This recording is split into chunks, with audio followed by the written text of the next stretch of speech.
have a problem with the technology. I can see it now, so hopefully everybody else can. Hands are going up.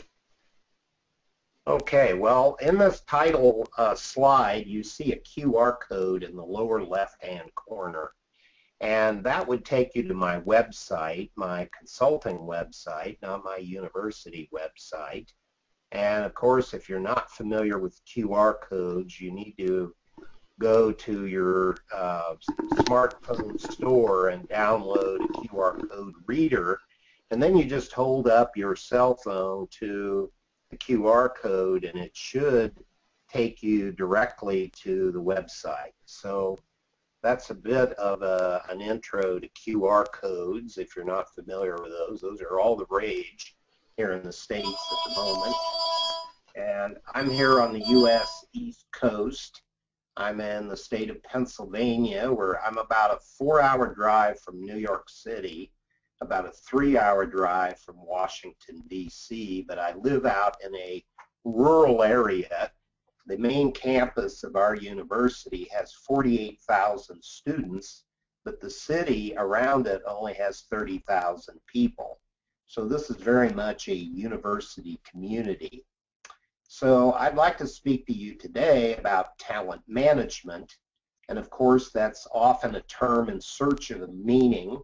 Sometimes people think there's one meaning for talent management. I don't believe that's true. I've seen more than 40 published definitions of talent management, and we're going to speak a little bit about that because how you choose to define it in your company is an important issue. So what we call things, we know from Marketing 101, people will accept or reject a product or a service simply from the naming of it. So, of course, the most famous example of that was when Chevrolet came out with an automobile named a Nova. And Nova, of course, in English means an exploding star, but in Spanish, the word Nova means it won't go. Who wants to buy a car that won't go? So my point at the beginning is what we call our program in a company is important. So if we call it talent management, that may have some implications for management acceptance. The same is true if we should call a program succession planning. So we'll talk a little bit about some definitions, but we know that succession planning and talent management have become front burner issues globally, but for different reasons. You know, in Western economies like the U.S. and Western Europe, we have large numbers of pending retirements. And in Eastern countries like China, where I've visited 76 times since 1995, there is a problem with recruiting and attracting enough qualified talent to meet all of the work demands that the economy requires. So in today's brief session, and I could do a many-day program, in fact, next week I'll be headed to Mexico to do an in-house program for a multinational company on talent management, and last week I was in Shanghai keynoting a leadership development conference on talking about succession planning and talent management.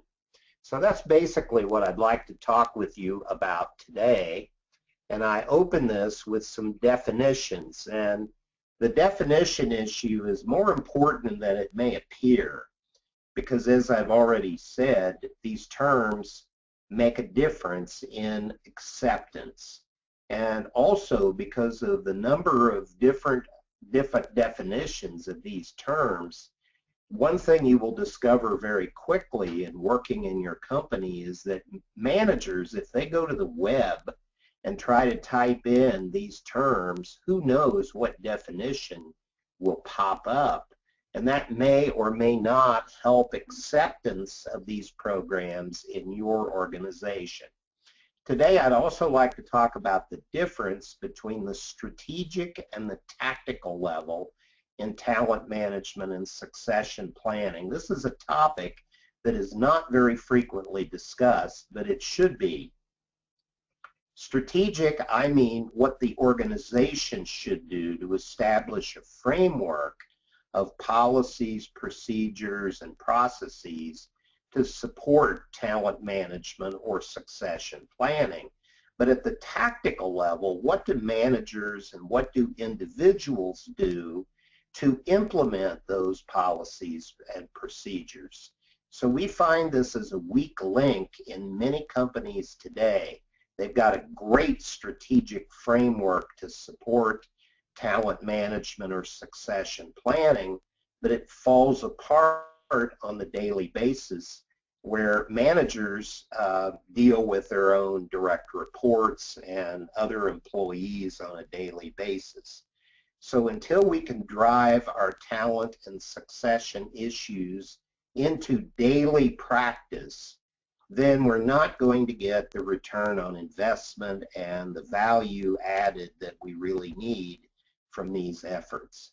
I also want to talk to you today about some models. We know that all best practice firms that deal with talent management and succession planning use some kind of model to describe their overall system. And they do that for the simple reason that managers, senior managers particularly, would like to see the big picture. They want to know how all the parts fit together and how they're integrated. So I want to share some of the models, and I'm pretty well known for some of the models that I have developed. At least 45 multinational companies have used my strategic model for succession planning as a foundation for their programs, and many other companies have looked at some of these other models to meet various business needs they have. We also want to talk about some topics that are not always discussed in the context of talent management and succession planning, which is the role of engagement, employee positioning, and knowledge transfer in talent management and succession. So I want to share some book covers. You know, you can't talk to a professor without having him share some of his books with you. And this is more than an opportunity to promote the books. Showing you these books reminds me to say some things. So it's sort of like a memory jogger. So the book on the left, Effective Succession Planning, is my most famous. It is about to come out in a 5th edition. This is the cover of the 5th edition, and it is not yet in print, but it should be. And if you go to Amazon and you look for this book cover, you won't find it because it is not yet posted on the Amazon website. You would find the cover of the 4th edition, which has a green cover. And what this reminds me to talk about is the naming of your program. So be careful what you call your program. Some people call, and I've had this discussion with CEOs, they'll say very impatiently to me something like this: well, let's call a spade a spade. So let's call our succession planning program succession planning. And my answer to that is be careful, because if we call a program succession planning, I've talked to union leaders and I say to them, does the company need a succession planning program? And they will shake their heads in disgust and say, that's the last thing we need, because succession planning means that the good old boys at headquarters are going to pick their hand-picked favorites. Those will be yes men who have no value in leadership skills, and the really well-qualified people won't even be considered for promotional opportunities. So my point here is, if the word succession leads to opposition because of our beliefs about what it means, maybe we should experiment with other terms. So what might some of those other terms be? My point is, and I've seen different different names for programs. Example would be, name a program after the business need that it is meant to address. Example, one multinational company called their succession planning program a Knowledge Asset Preservation Program. CAP, K-A-P-P was the acronym. When the senior leaders heard that HR was proposing that name for their program, they shook their heads and said, "What is that?"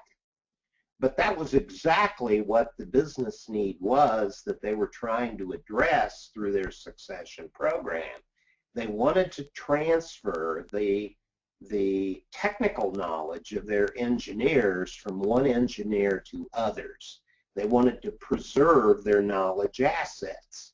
So they named the program after the business need that they were trying to meet.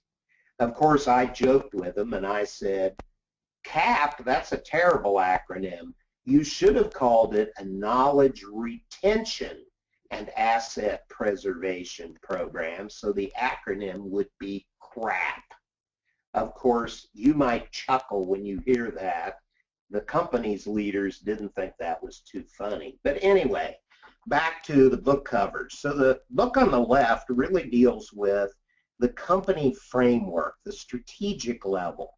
The book on the right deals with an issue I've heard discussed all over the world, and it comes up frequently in the public seminars that I deliver in the U.S., in Asia Pacific, in Africa, in Europe, in Latin America, which is that HR people who are often asked to facilitate talent and succession programs complain to me that their leaders and managers believe that it is entirely the job of the HR department to single-handedly recruit, develop, engage, position, and retain workers, talented workers, throughout their entire organization.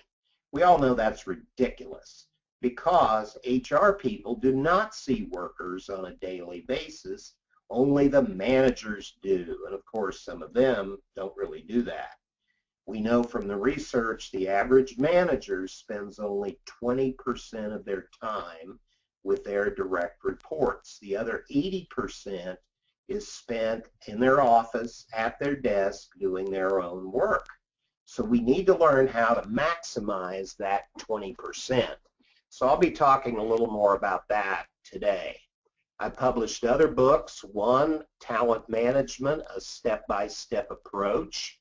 That's because a lot of people in our field are linear thinkers, and they love my beautiful models, but they say, just tell us step by step what to do. So that's why I wrote that book. I have a recent book out on government talent management. And this book on the right, I was asked to write by a consulting firm in the U.S. that deals with the U.S. federal government. And yes, the U.S. federal government does have talent management programs. They don't call it that. They call them human capital management programs. And they have quite a large number. By law, every federal agency in the U.S. is required to have a human capital management program, and they are graded on it at budget time. I have a new book, another new book coming out here on the left, Career Planning and Succession Management. And you might ask the question, how are those two things related? How does career planning and succession planning relate? And to me, the relationship is quite simple. Career planning is bottom up. The individual decides what they want to do in the future. Succession planning is top down. Company leaders decide who they want as the future leaders of the company. When we integrate top down and bottom up issues, we get a very powerful synergy. And it's a forgotten synergy because according to the research, 63% of global companies do not ask individuals on a succession plan if they would like to be considered for promotion. This leads to the most famous question in succession planning: to tell or not to tell people that they are on a succession plan. It's sort of like Hamlet's to be or not to be. The issue here is that, do we tell people that they're on a succession plan, or do we not tell them that? And the research says most companies don't tell, for the simple reason that they want to manage expectations. If we tell someone they are on a succession plan, we build their expectations for a promotion, and that may come back to haunt us because the opening may not occur for 5 years. And in 5 years, we may decide we need a very different person for the position. But it's very important to link career plans with succession plans, because we cannot safely assume that everyone wants a promotion. Be very cautious about that. You know, the Gallup organization did a survey in the U.S., and they asked workers, if you were offered your boss's job today, would you accept it? And 70% of U.S. workers said they would not take their boss's job if it were offered to them today. And that's a stunning finding. 70% of people would turn down a promotion. It begs the question, why? And of course, the answer, I think, is pretty simple.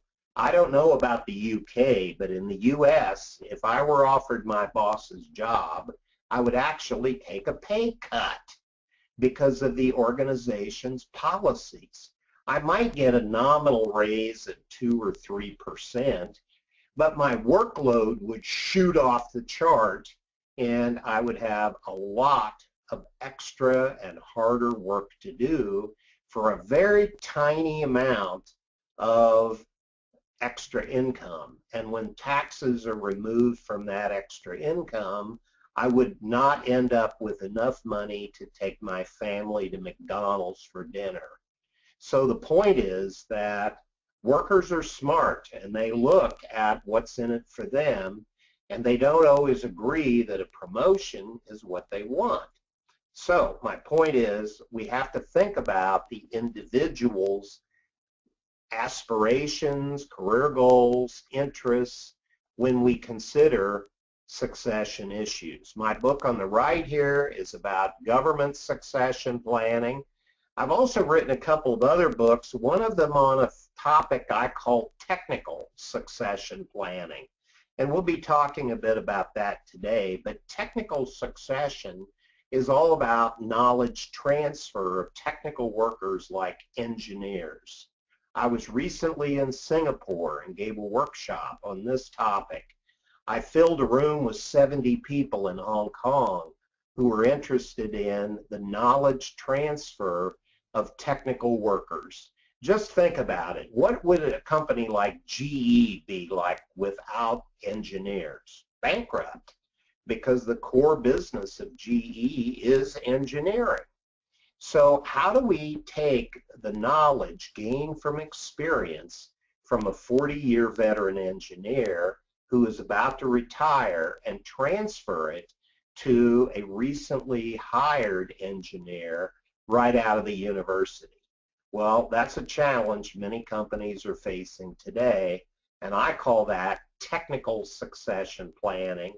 And when we bring in the recruiting and the retention challenges, I also call that technical talent management. The book on the right is about workforce planning, and that book has captured a lot of attention because of my experience in working with a lot of companies. What I find is that when a company leader hears that one of their most skilled, experienced direct reports is about to retire, they clutch their hearts. They go, oh my God, I have only two choices: promote from within and hire from outside, and I don't like either choice. Well, the reality is there are three choices, and the third choice is not promote from within or hire from outside, The third choice is do something else. And my research finds 55 alternatives to internal promotion or external recruitment to get the work done. Our goal isn't to fill positions. Our goal is to get work done. And how many ways could you get work done? And changing the way we do the work will change the kind of people we need to recruit and develop. Other books of mine, one just came out on engagement in December of last year. So that's enough about the books, but my point here in showing you those books was to remember to say a few key things, and I've done that. So here's what I'm going to do today. I'm going to talk about, we're already in the introduction, I'm going to go through some key terms and talk about some key issues. Then we're going to talk about models to guide talent management and succession planning. Then we're going to talk about some missing things that are not in those models. Then I'll conclude and give you an opportunity to ask some questions. So in this part, I'll talk about some key terms. One of those issues, and as well, also not just terms, but some key issues. So a first key issue is, why do organizations undertake succession planning and talent management programs? So this leads to something I've talked a lot about, which is, you know, that 70% of all talent and succession planning programs fail within the first 3 years. Let me say that again. 70% of all talent and succession planning programs fail in the first 3 years. It begs the question, why? Well, one reason is that company leaders may not be clear on exactly what they want a succession planning or talent management program to do for their company. So my research shows that we've got to link up and align the company's strategic goals to the goals of the program. And if there are 22 different goals that we could achieve, let me give you some examples. Meet the needs for promotable talent based on pending retirements. That would be a goal. Improve diversity in our company. That would be a goal. Retain our top talent. That would be a goal. And we've got to add measurements to that so that we know very clearly in target terms what results we want. So if we say we're trying to meet the needs resulting from pending retirements, well, how many retirements are we expecting? Over what period of time? And by making that measurable, we get our goals very clear. A related problem that I find is very often the senior leaders do not agree among themselves on what they want out of a succession or talent management program. And that happens for a very simple reason. Senior leaders, C-suite people, actually wear two hats. One hat they are wearing is as a leader of the company. But the other hat they wear is as a leader of their area within the company. The only position that is immune from that is the CEO. The CEO or the general manager has responsibility for the entire organization. That person is the only one that really does not have a split eyesight and split potential goals for the program. But even the CFO, for example, looks at the company needs and they look at the needs of their own financial division, and those may not align very well. So this leads to problems with the senior leaders agreeing among themselves on what they want out of the succession planning or talent management program. So one of the things we usually want is an integrated HR system. So I mentioned that 70% of all programs fail in the first 3 years. And the biggest reason for that is focusing on short-term problems such as pending retirements and not thinking about other long-term goals of the organization. So suppose the first year we set out to address pending retirements, and suppose we're successful, and at the end of the year we've got a large pool, a talent pool of people who are prepared for promotion. At that point, senior leaders say, problem solved, we're done, it's worked, on to other problems. And this is one reason programs fail, is that there is no effort to recalibrate the goals of the program from one year to the next. So those goals can actually change over time. So some of the most common problems we face, we don't set clear measurable goals to guide the program. We're not clear on the roles, who should do what.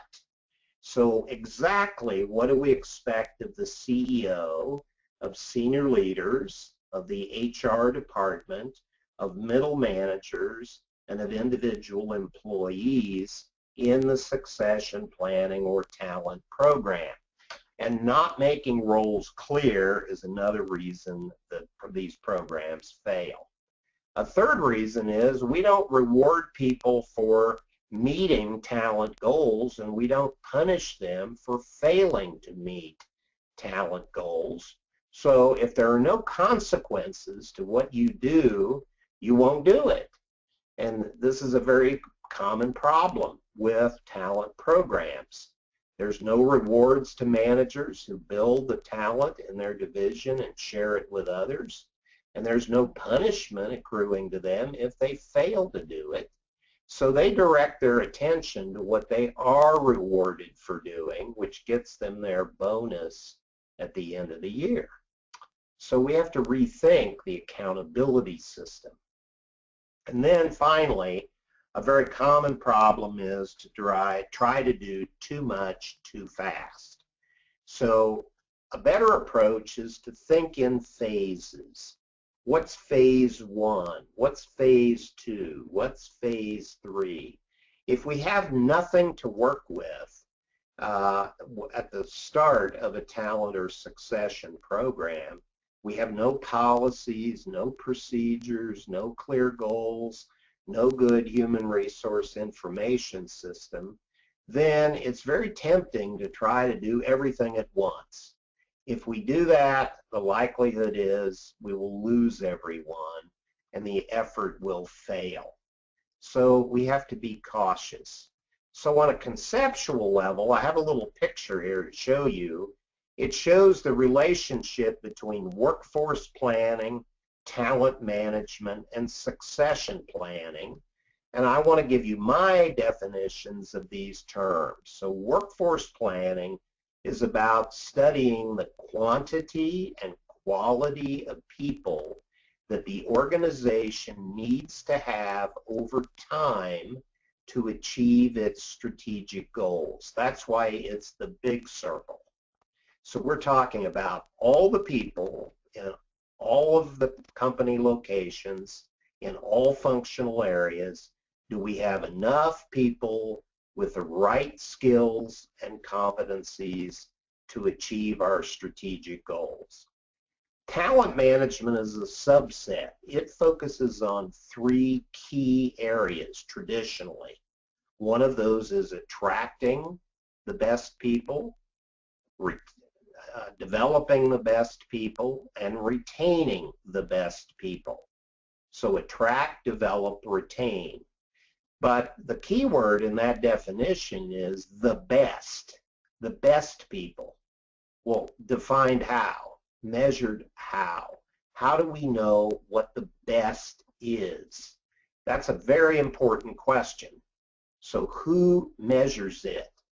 So I have a little more to say about that as we go along, but measuring and determining what we mean by the type of talent we want is critical. And succession planning is the small circle within. Remember, I defined talent management as attract, develop, retain. Well, succession planning is not about plugging in names on boxes on the organization chart. Instead, succession planning is about building people's abilities to perform at a higher level of responsibility.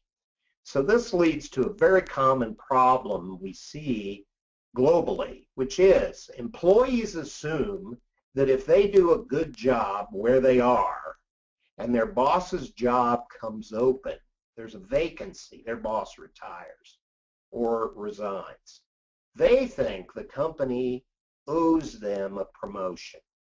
But the reality is the company should not necessarily promote people who are doing a good job at one level, because the boss's job is different from their job. And company leaders should select the people who are the best qualified for the job. And that might be someone from outside the organization. So the point is, succession planning is all about developing people for more responsibility, not filling in names on the organization chart. So it's not about filling in the names as backups. We can do that. That's called replacement planning. But that should not be confused with succession planning, although it frequently is. So succession planning is about the organization committing to develop people for future higher level responsibility. And it's all about being systematic in how we develop people for more responsibility. Moving on to talent management, again, there's no one standard definition for this. The definition depends on what our business needs are. So talent management is not about stealing talent from other companies. I love that in Asia Pacific, they love to use terms like poaching talent, kidnapping talent, stealing talent, hijacking talent. They have very colorful terms for grabbing talented people from other companies and trying to plug them into our company. Well, that is one way we could acquire talent, but it's not the only way, and it may not be the most effective way. Instead, we want to think about talent management as a process of integrating the key components of people processes, attracting people, developing people, retaining people, and perhaps doing other things with people. And what kind of people do we want? We want people who are good in their current jobs for performance, and we want people who are capable of being promoted up the ladder to do other different, more challenging jobs. So it's best defined as a systematic process of attracting, developing, and retaining these people.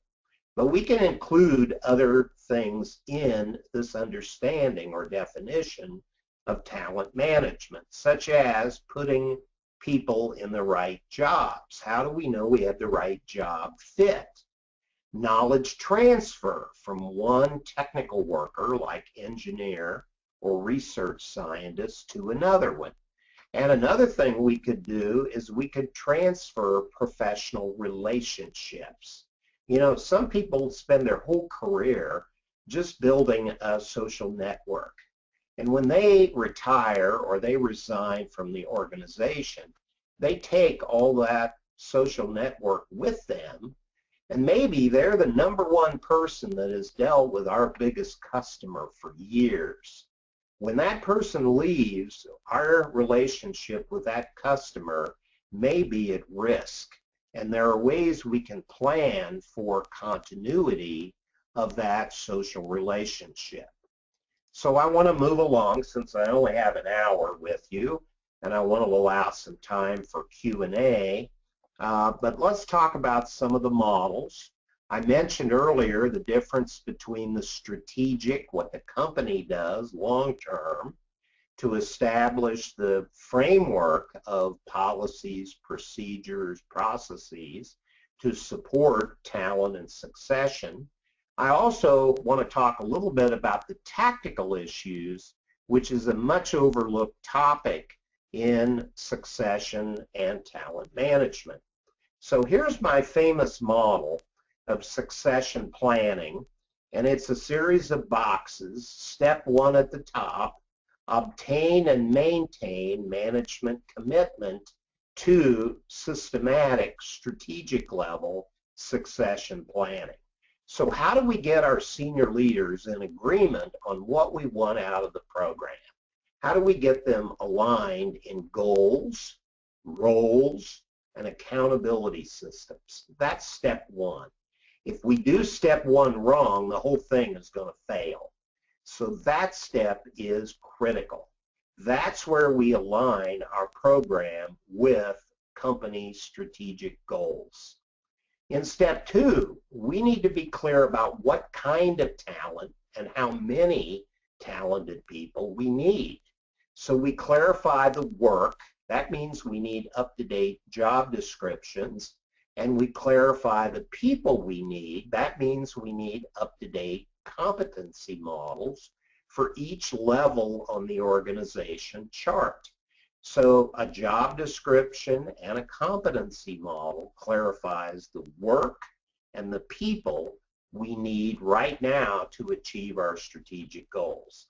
Step 3 grades people against those standards, the job description and the competency behaviors.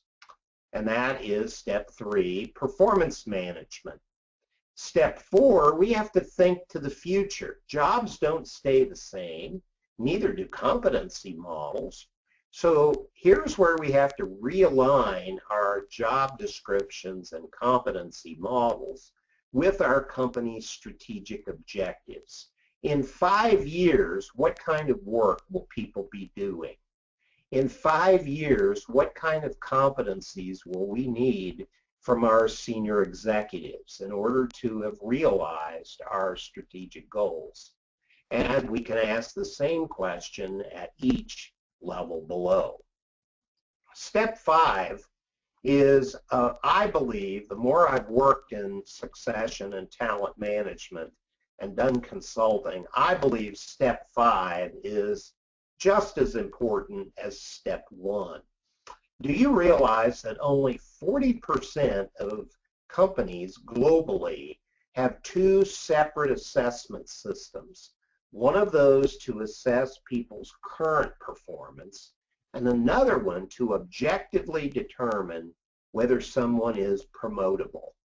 And so that's what step 5 is all about, assessing potential. Potential for promotion. How do we know someone could do their boss's job if we have never seen them do it? There is the dilemma that step 5 is meant to address. And I could easily do a whole session just talking about step 5.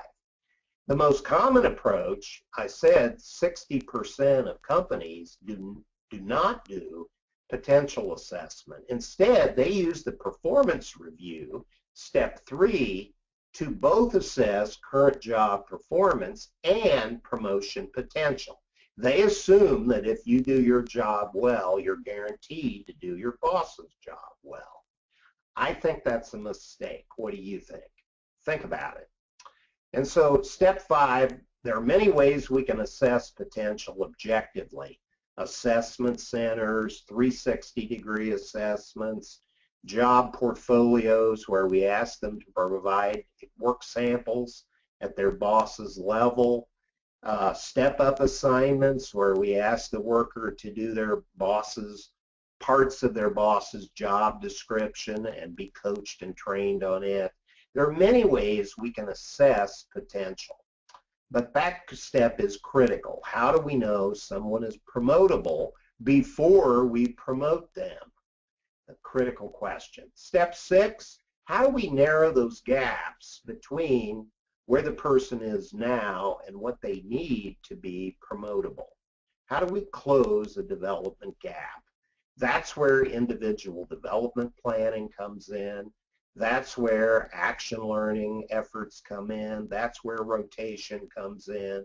That's where competency inventories come in. A lot of things are done in step 6.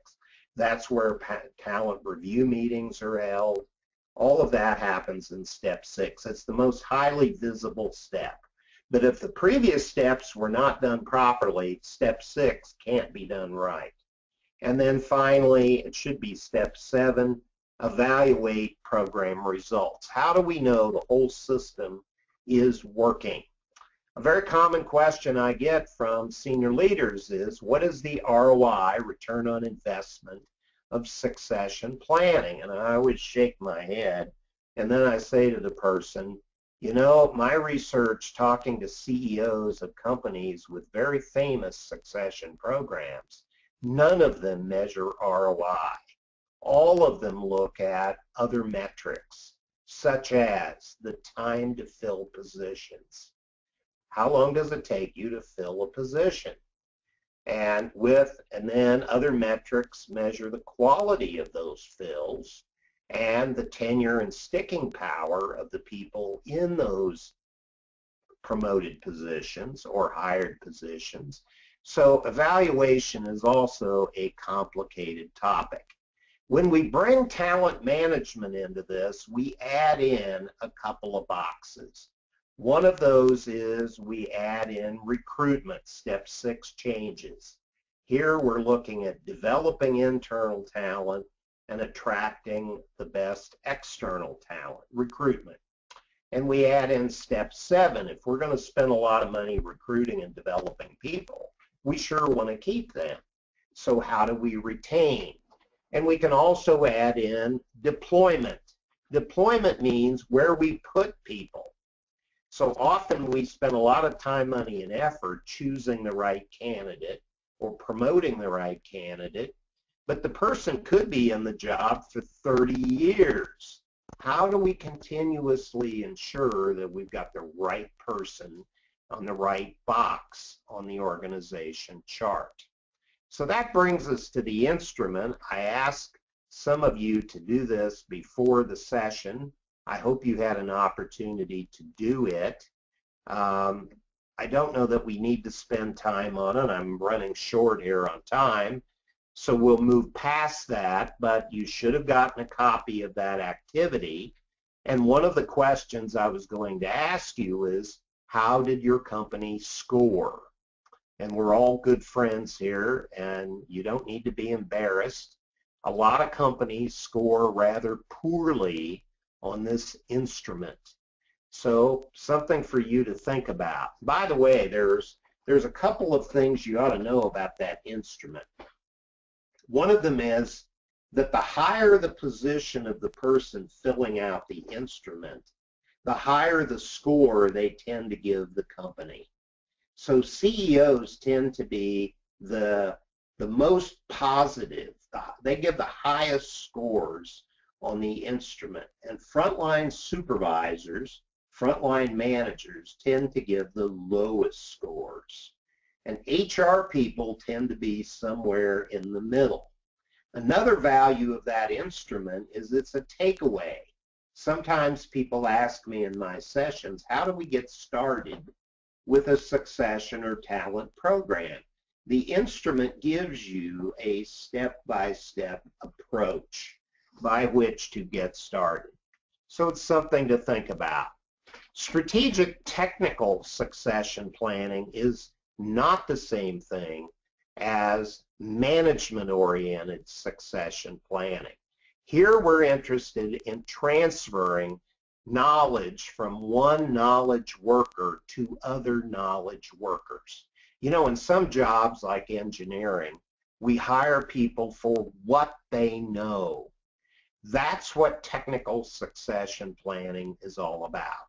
You know, when I walk in as a consultant, one of the first questions I ask in a company, when they've called me in to help them with succession or talent issues, one of the first questions I ask is, what is the background of your CEO? And my question has a purpose. I found from experience that CEOs who came from engineering or from IT tend to find this a very compelling topic, technical succession planning. But people who came up from production or manufacturing or operations, CEOs who came up through that line in their organizations tend to be interested in traditional promotion-oriented succession and talent programs. And I find that CEOs who come from marketing backgrounds or from sales have a different area of interest.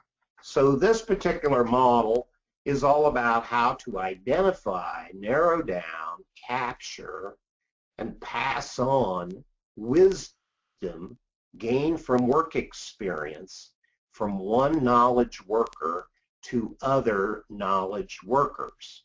And around the world, companies are facing a problem with this issue. What happens if all of the engineers in an engineering culture are retirement eligible and they leave the company?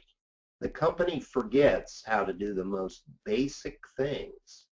I've actually seen this happen in some government agencies. One I'm working with right now, all of their engineers are currently retirement eligible. Well, you can hire another engineer from the university. You can hire a group of them from the university. But they've never done work that is directly relevant to that government agency's mission.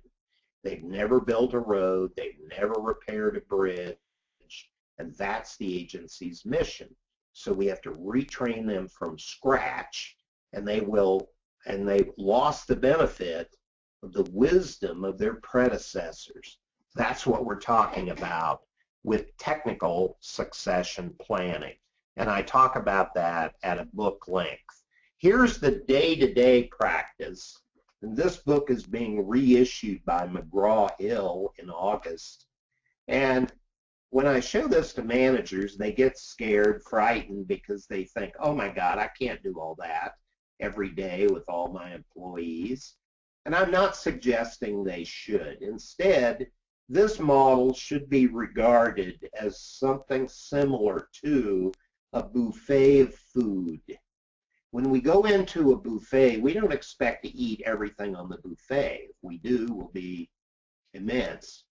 And so the point is we pick and choose based on our preferences items off the buffet. And that's the way this model should be used by a middle manager or a frontline supervisor in attracting, developing, and retaining their people on a daily basis.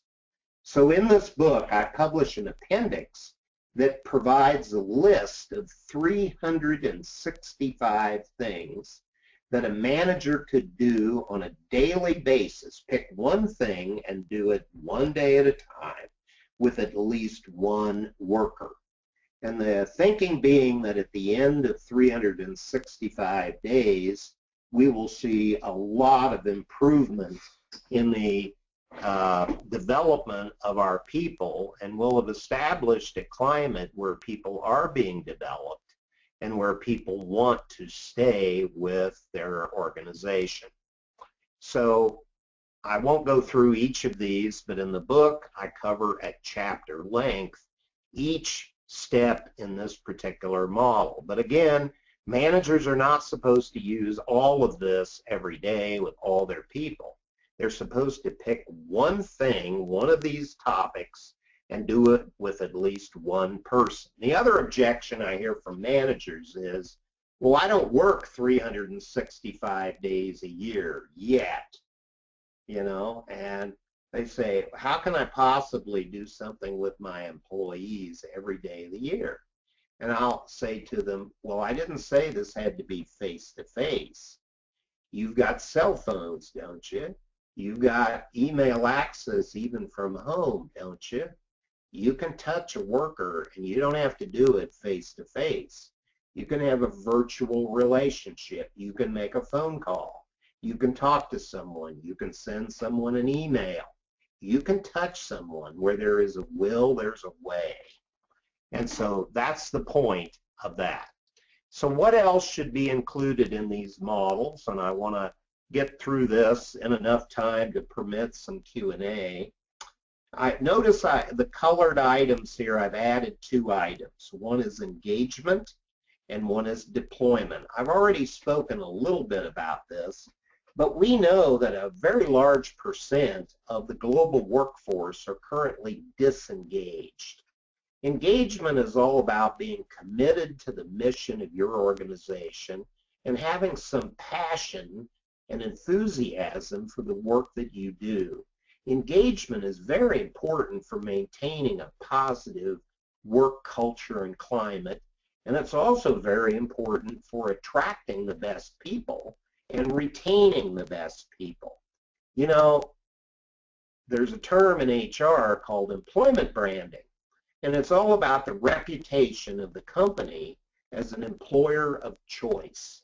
How does a company establish a positive employment brand? Well, one way is their workers talk them up with their friends, their relatives, their social acquaintances. They talk about what a great place their employer is to work. And that only comes from people who are engaged. So engagement is a whole strategic area for future interest. More and more attention being devoted to it. Deployment is another issue. You know, we're often focused on getting people, getting young talent promotable and getting them prepared for the future. But what do we do about the old timers who've been in the same job for multiple years?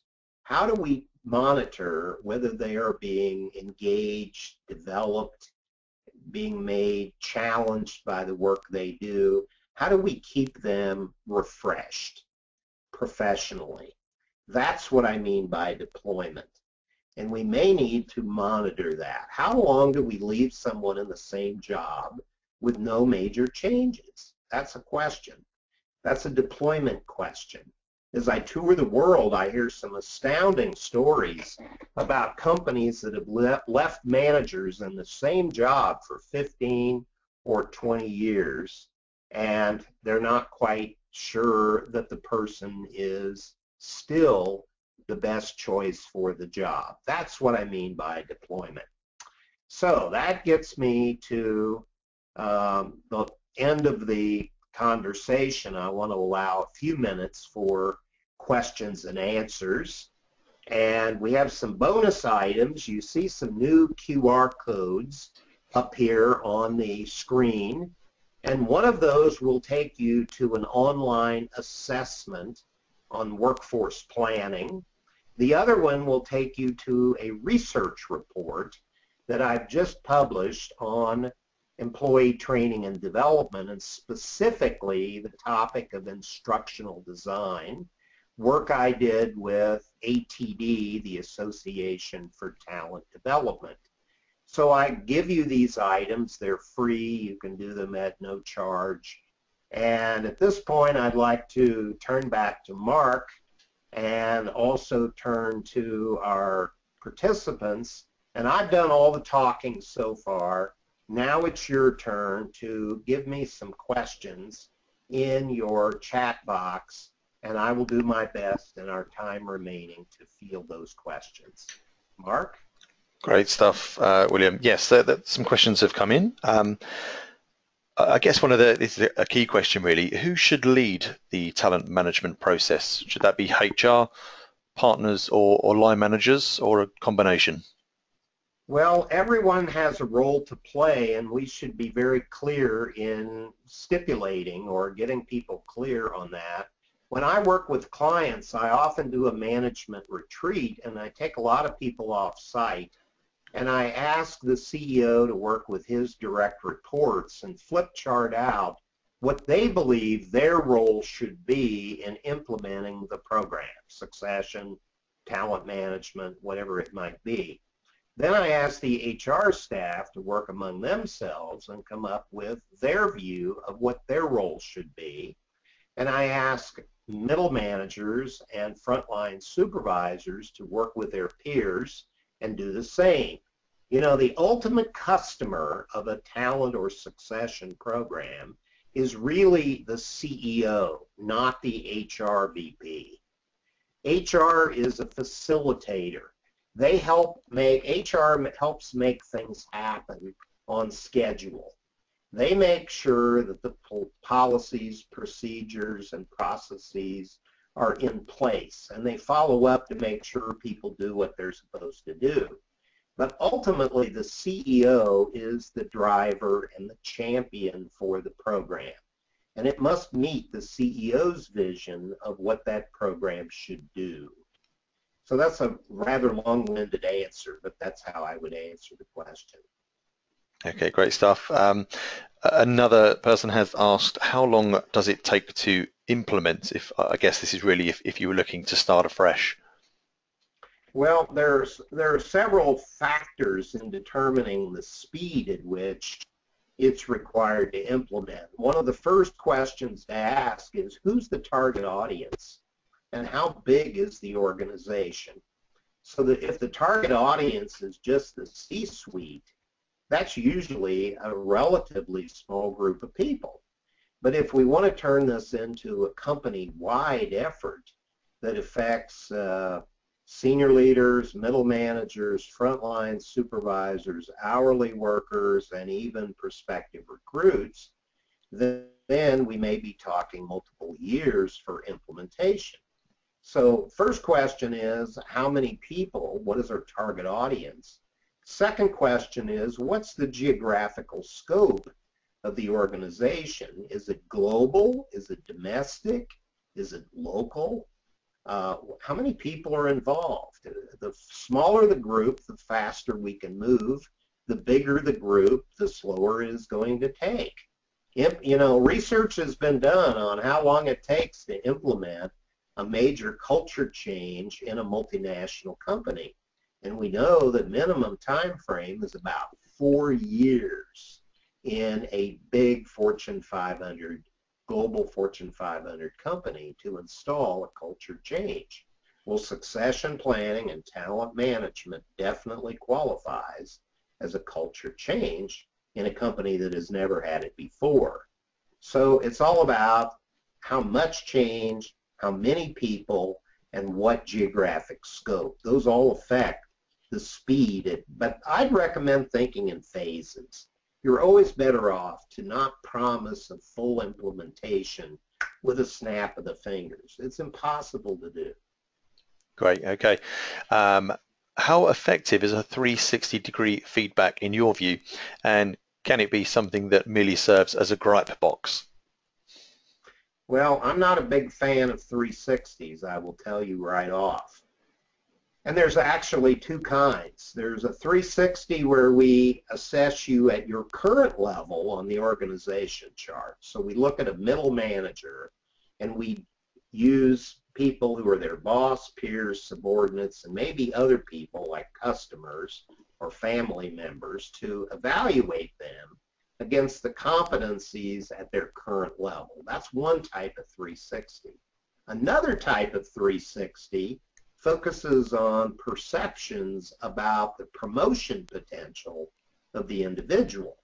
So we measure a middle manager against the requirements at the next level up, senior executive.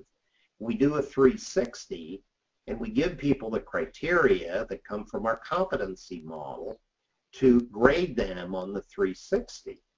So, but I'm not a big fan of it. You know, the reason I'm not is that 360-degree assessments can end up being pooled ignorance, meaning we ask a lot of people, but that doesn't mean we necessarily get a good answer.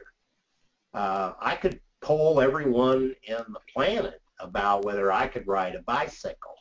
Well, if they've never seen me ride a bicycle, how valuable would their opinion be? Ultimately, at the end of the day, we wouldn't know whether I could ride a bicycle or not. We would have measured people's perceptions of how much they thought I could ride a bicycle. That's not the same thing as determining promotion potential. So that's one of the reasons I'm not a big fan of 360s. Okay. Somebody's asked, what is the future of succession planning? Well, I think the future is to move beyond thinking about mere promotions, vertical movement. And I see a lot of evidence and interest in exploring alternative labor markets to meet labor shortages. You know, I wrote a book, and I didn't put it on the slide, about how we can do a better job of tapping retirees to meet the needs of an organization. If we have people, if our succession and talent problem is caused by so many retirements in Western countries, maybe the solution is to do a better job of working with retirees. That's one idea. Another is disabled populations. I'm doing a book right now, and did you realize that 5% of the entire world's population has some kind of disability? Well, there are 7 billion people in the world. 5% of that is a pretty big number of people we've traditionally overlooked, and it could be a big source of labor supply. So future is to look at alternative labor groups that we've traditionally overlooked. Another is to get very smart about a lot of ways to get work done without necessarily promoting or hiring, recruiting, or developing workers. There are a lot of ways we can get work done. It does not require filling positions. We can restructure the work, we can outsource work, we can bring in contractors, we can push work on customers, we can push work on vendors. There's a lot of ways to get work done other than promoting or recruiting someone to do that work. Okay, great stuff. Does anybody else have any questions? I think that might be all of the questions. I think there's one more slide, actually, which, William, is there one more slide after that one? Yes. Great stuff. So yeah, I guess from myself and William, we would like to thank you for taking the time out of your very busy schedules to attend this webinar. Please do check out Dr. Rothwell's website and books for more expert advice. I know that William said he's very happy to talk about other subjects on future webinars, and to ensure that you really get the most out of this, we would appreciate your feedback to ensure that we cover the topics that matter to you. Feel free to contact either of us directly if you have any questions, and a recording of this webinar will be available to watch on our website shortly, and we'd be happy to email that to you directly as well. On behalf of everyone at Max Oliver Marcs, we hope you found this event useful. Please check out our website for more future speakers. Any final words from yourself, Doctor? No, I just want to thank you very much for hosting this event, and I'd be delighted to answer any questions. I'm most easily available by email, and my email address is shown here. Great stuff. On that note, we wish you all a very good day, and thank you once again for attending. Okay, thank you.